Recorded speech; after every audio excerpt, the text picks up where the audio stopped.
The instructions that come with your bevel ripping guide have on the back some diagrams and some charts showing you all the relevant angles for cutting your wood and for setting your bevel ripping guide.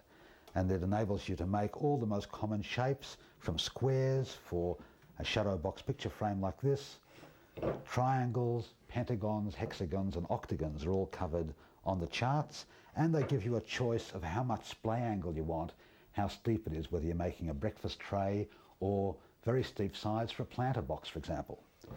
The compound mitres are quite tricky, and it's not as it seems. For example, in this square example, you might be forgiven for thinking that they were 45-degree cuts. Well, they're not.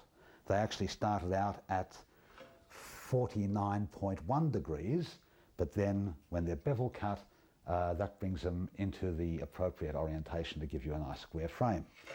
But it's all in the chart, and this is how you use the chart. First, determine the shape you're going to build. Let's say it's a square. Then determine the splay angle. That's the amount of splay on the sides. Let's pick 30 degrees, for example. 49.1 is the mitre angle. You've got to cut each piece of 49.1, and you've got to set your bevel guide at 20.7 degrees.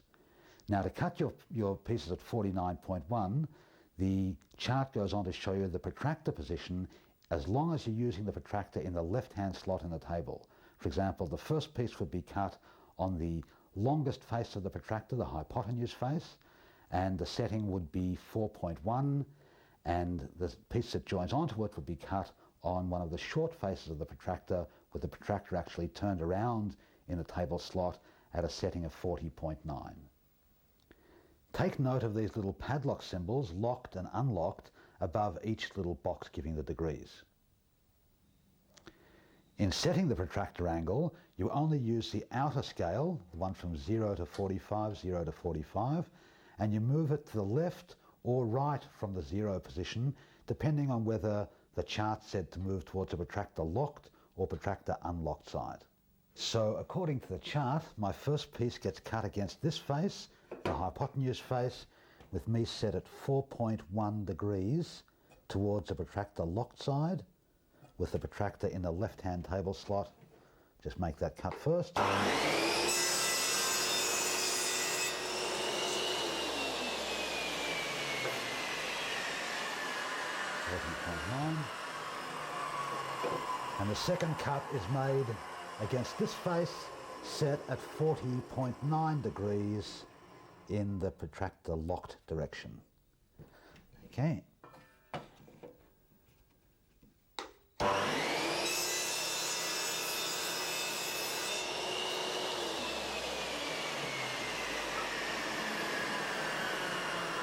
Now, as you can see, they form a mitre, but it's anything but square.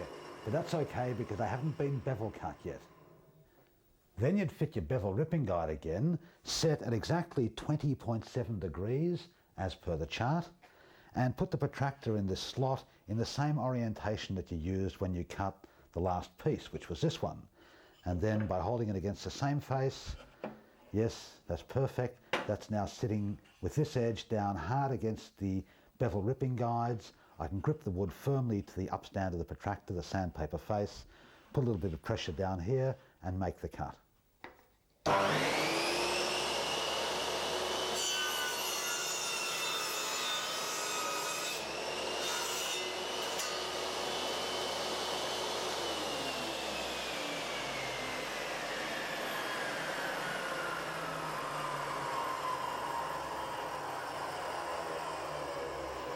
And from memory, this was a setting of the front fence. Yes, I'll just get that exactly right.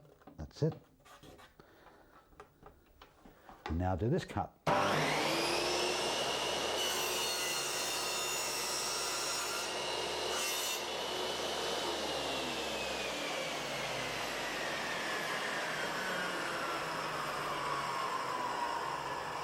And I should find, if I put those two together, that does form a nice right angle now, and it's certainly given me a lovely splayed bevel joint.